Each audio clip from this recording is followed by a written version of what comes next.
Hello friends, आज मैं आपके साथ इकोनॉमिक्स का एक और टॉपिक लेके आया हूँ और टॉपिक का नाम है movement along the supply curve और इसका दूसरा नाम है चेंज इन क्वांटिटी सप्लाइड। तो ये movement along the supply curve भी होता है और चेंज इन क्वांटिटी सप्लाइड भी इसको कहा जाता है।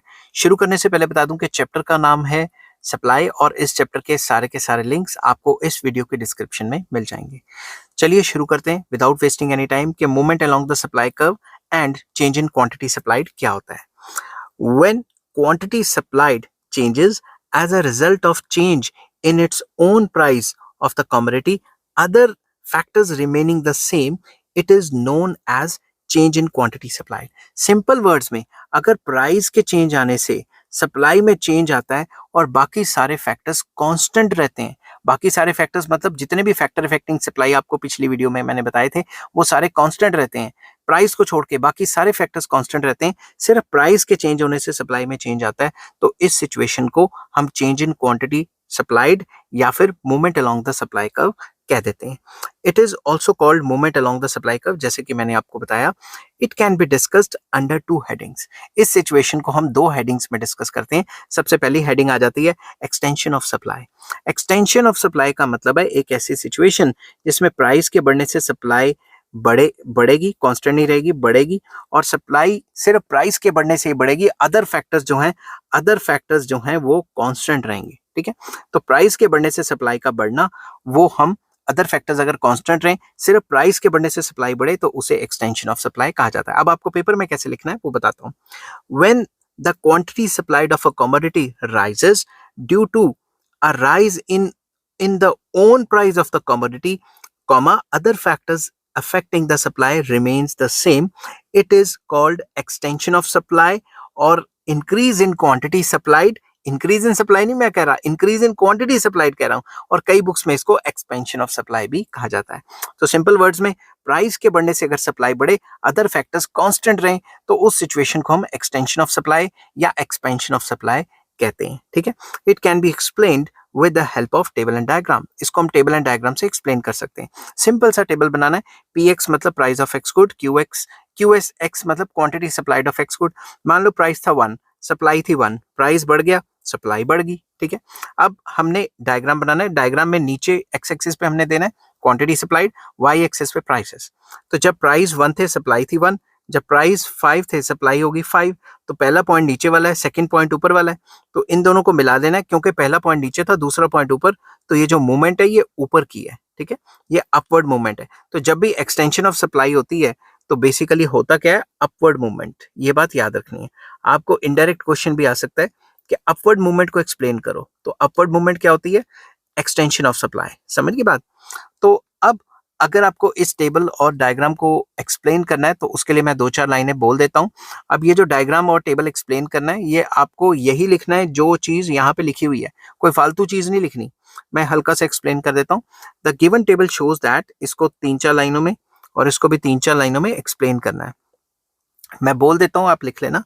The given table shows that when the price is ₹1, the quantity supplied is for 1 unit, full stop. With the rise in price up to ₹4, the quantity supplied also rises up to 5 units. Full stop. It is called extension of supply. Full stop. It can also be explained with the help of diagram. तो आपने diagram बनाना है और diagram बनाने के बाद आपने लिखना है in the given figure quantity supplied is shown on x axis while prices are shown on y axis. ये लाइन लिखने के बाद आपने कहना है SS is the supply curve. ठीक है, सप्लाई कर्व की बात करनी है। SS is the supply curve which shows that, फिर से वही कहानी, when the price is ₹1, quantity supplied is for 1 unit. With the rise in price up to ₹5, the quantity supplied also rises up to 5 units. By joining the points A and B, we get the supply curve which is upward sloping. Full stop. Upward movement in the supply curve shows extension of supply. तो ये चीज आप लिखोगे, आपके बहुत अच्छे number आएंगे। Next आ जाता है कॉन्ट्रैक्शन ऑफ सप्लाई। तो ये इससे उल्टा हो गया। Contraction of supply is a situation जिसमें प्राइस के गिरने से सप्लाई गिर जाती है, अदर फैक्टर्स कांस्टेंट रहने चाहिए। प्राइस और सप्लाई के बीच में पॉजिटिव रिलेशन हुआ, मगर प्राइस के गिरने से सप्लाई गिर गई। तो आप लिखोगे when the quantity supplied of a commodity falls due to a fall in the own price of the commodity, other factors affecting the supply remains the same, it is called contraction of supply और fall in quantity supplied. इसको fall in quantity supplied भी कहा जाता है। तो simple words में बात तो वही होगी कि अगर प्राइस गिरेगी तो सप्लाई गिरेगी, अगर बाकी सारे फैक्टर्स कांस्टेंट रहें तो। It can be explained with the help of table and diagram. तो टेबल उल्टा कर दिया, जैसे पहले प्राइस था 5, सप्लाई थी 5, तो प्राइस 5 सप्लाई 5, ये पॉइंट आ गया ए। प्राइस गिर गया 1 सप्लाई 1, तो अब नीचे वाला पॉइंट आ गया। तो हमने सप्लाई कर्व तो पॉजिटिव स्लोप है मगर डाउनवर्ड मूवमेंट आ जाती है। यहाँ पे मूवमेंट कौन सी आ जाती है? डाउनवर्ड। तो ये लिखना भी जरूरी होता है। तो आपको कभी कभी सीधा कह सकते हैं discuss the downward movement in the supply curve. तो आपको क्या लिखनी है? डाउनवर्ड मूवमेंट में क्या आता है? Contraction of supply. अब इसको मैं 2-4 लाइनों में एक्सप्लेन कर देता हूं। तो आप टेबल को एक्सप्लेन करोगे। The given table shows that when the price is ₹5 per unit, the quantity supplied is for 5 units. Full stop. With the fall in price up to ₹1, the quantity supplied also falls up to 1 unit. This shows the contraction of supply. Full stop. ठीक है। अब it can B explain with the help of diagram. तो diagram में सबसे पहले, जब भी diagram की एक्सप्लेनेशन देनी है, आपने सबसे पहले ये लिखना है कि भाई एक्स एक्सिस वाई एक्सिस पे क्या गिवन है और सप्लाई कर्व का नाम देना है। तो सबसे पहले quantity supplied is shown on x axis while prices are shown on y axis. Full stop. SS is the supply curve. फिर एसएस की बात कर दी, ठीक है। तो उसके बाद आपने कहना है द given diagram या given figure shows that when the price is ₹5, quantity supplied is for 5 units. Price 5 था, supply 5 थी। We get point A, ठीक है, A point हमें मिल गया। When the price falls up to ₹1, the supply also falls up to 1 unit. We get point B. By joining these 2 points, we will get the supply curve. Downward movement in the supply curve shows the contraction of supply. ठीक है। तो basically आपको table और diagram के through ही ये सारा का सारा एक्सप्लेन करना है। अगर आप इसको अच्छे से एक्सप्लेन करते हैं तभी आपके अच्छे नंबर आएंगे।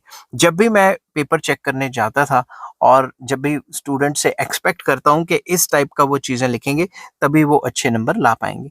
आपको कंसेप्ट आता है, मेरे पास कई बच्चे पढ़ने आते हैं, उनको कंसेप्ट बहुत अच्छे तरीके से आता है, मगर आने के साथ साथ आपकी हैंडराइटिंग और आपका प्रेजेंटेशन बहुत अच्छा होना चाहिए।